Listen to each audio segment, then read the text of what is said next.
We are back, and that's right. When you play football, sports, anything, you got to get up and get out and do something. Spencer Connolly here riding today, laying down the law. I'm your host, Steve Foster, and it is going to be an Outcast weekend for us. And we bring on our Houston Texans Insider, Jay Foreman. Jay, good morning, and welcome back. What's going on, fellas? An Outcast weekend, good to hear your man. voice, You Jay. got to get up, get out, and get something. I give it to you guys. You guys always bring back the old school, man.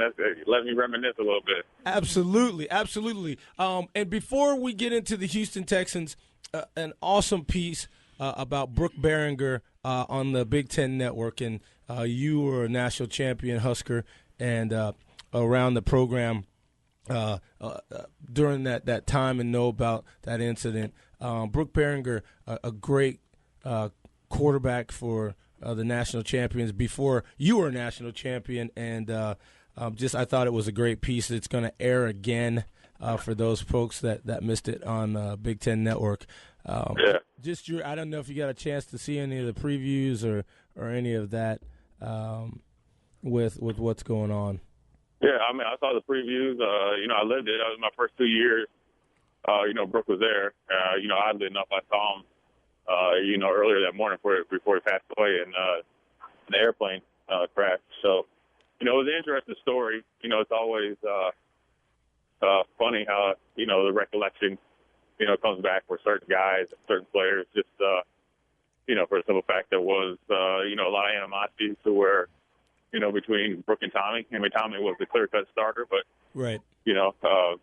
Brooke was the guy that, it's kind of weird that's how it went down. Tommy was the clear-cut leader of the team. Regardless of how he led, he was the leader. And then you look at it to where Brooke was the ultimate front man, to where he, I read a tweet last night, I think he wore his Letterman jacket to every single middle school or preschool that the Husker sent him to every day. So, I mean, he was a good player. Right. He was a decent guy, but, it's just interesting how the story unfolded and became a documentary. Yes, absolutely. Well, Jay, we appreciate those comments. And, again, a heck of a documentary put together. Our boy Damon Benning on there, Clester Johnson, and Coach and Keith Zimmer, and a whole host of folks. It was great to watch. I was very saddened because Brooke and I used to do it quietly at the rail on occasion. So if you're a Husker fan, you know what I'm talking about. And it was a huge blow. I sat down and I was not happy for a while, and it brought back that.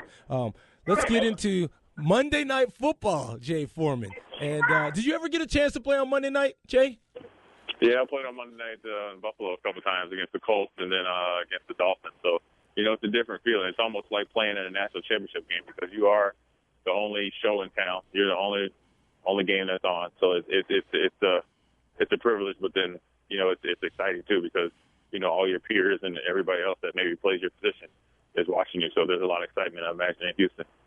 What do you think about the Steelers and the Texans matchup? I think it's very intriguing. Ben Roethlisberger didn't play so well last week. Ryan Fitzpatrick and the offense, so maybe that's a push. But is the advantage to J.J. Watt? It seems like the Steelers defense looking a little long in the tooth. Yeah, really, to be honest with you, the Steelers defense got to be really, really young. But just a lot of the young guys just don't know how to play the Steelers defense yet. But they haven't been in it long enough to know the ins and outs of the defense, and it's showing. They're getting beat on simple play action passes. The tight ends are killing them. But then also the Steelers offensive line, although better than last year, isn't as up to snuff as it was.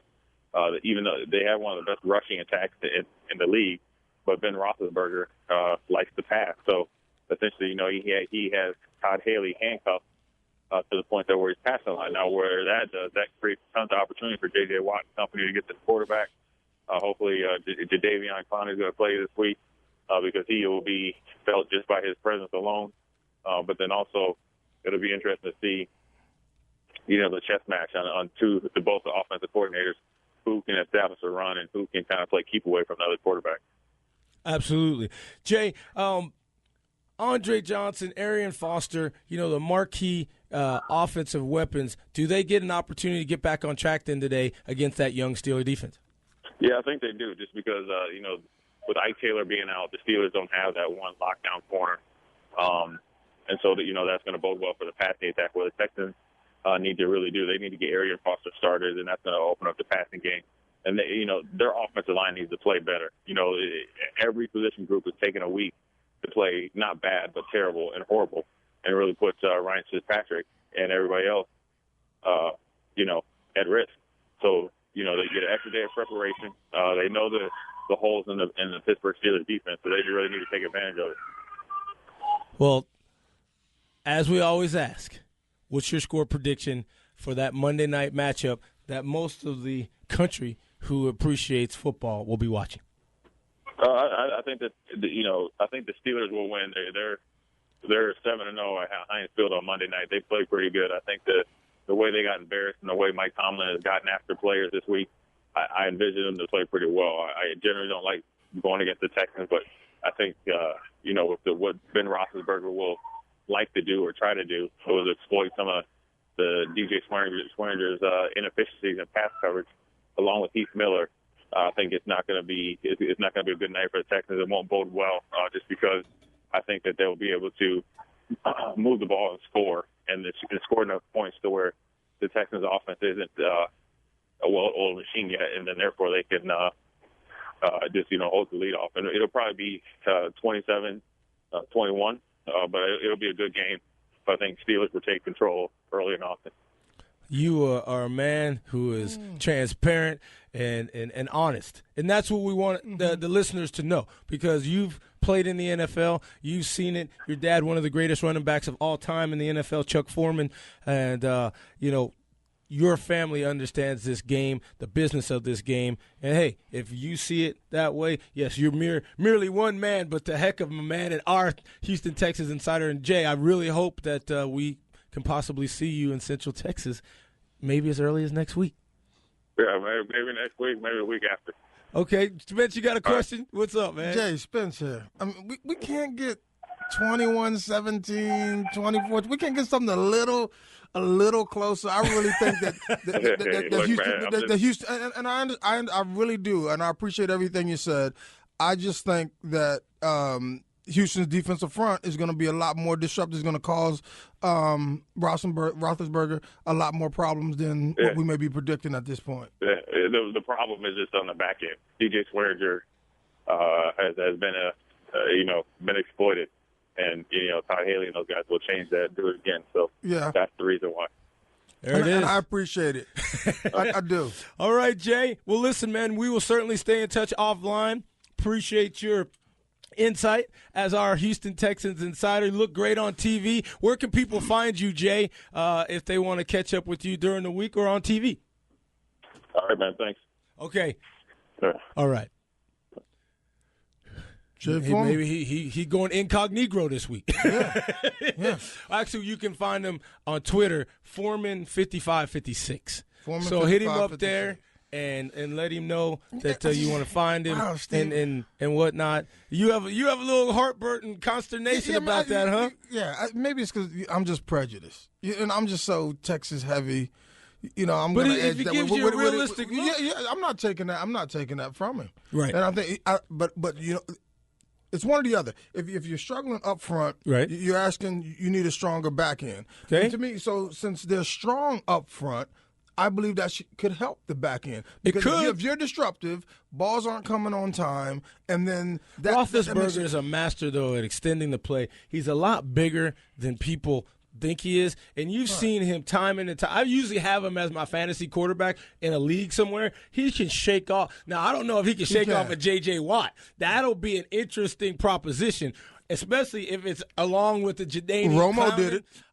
If Romo can do it, if bad back Romo can do it, elusive Roethlisberger can do it. Well, Roethlisberger has some hardware to go with his shake 'em off. Mm-hmm. You got that, Mariah. You gotta shake it off when the loving ain't the same. And he is, for a big guy, he's very elusive. No question. And he doesn't have to do a lot. I almost say, He's not the most elusive guy, but Eli Manning has slide ability in the pocket as well. When Suggs gets his hands on you and don't bring you down, I've seen Suggs miss him. He slipped out of Suggs' hands several times. I was convinced. And you're talking Roethlisberger or Eli? Roethlisberger. Oh, yeah. Yes. Terrell Suggs is a man. Right. He's like you. And I've seen him dip on him. Right. He's dipped on Suggs. Right.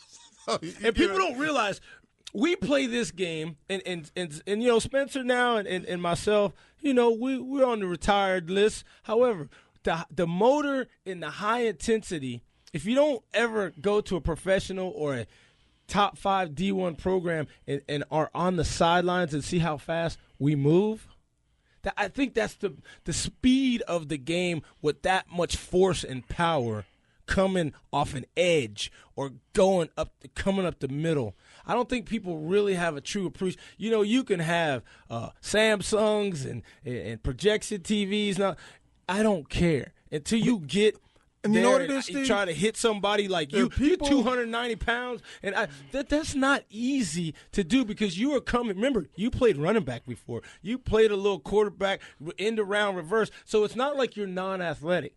J.J. Watt is a very, very scary individual with pads on because he knows what he's doing, and he's got all the dexterity as a guy who's 6 foot 210.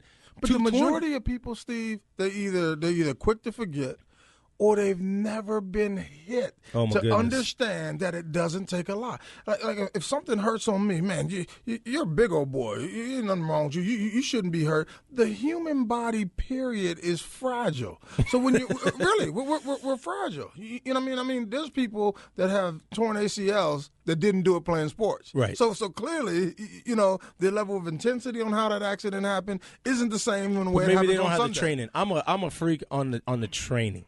And that's how I think conditioning is going to win the day in most cases. If you hit me I'm just going to have to say, I need a minute.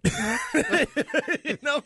And people don't realize if you've never been hit by somebody 290, 320 pounds, it hurts. Yeah. You're moving 10, 15 miles an hour. Right.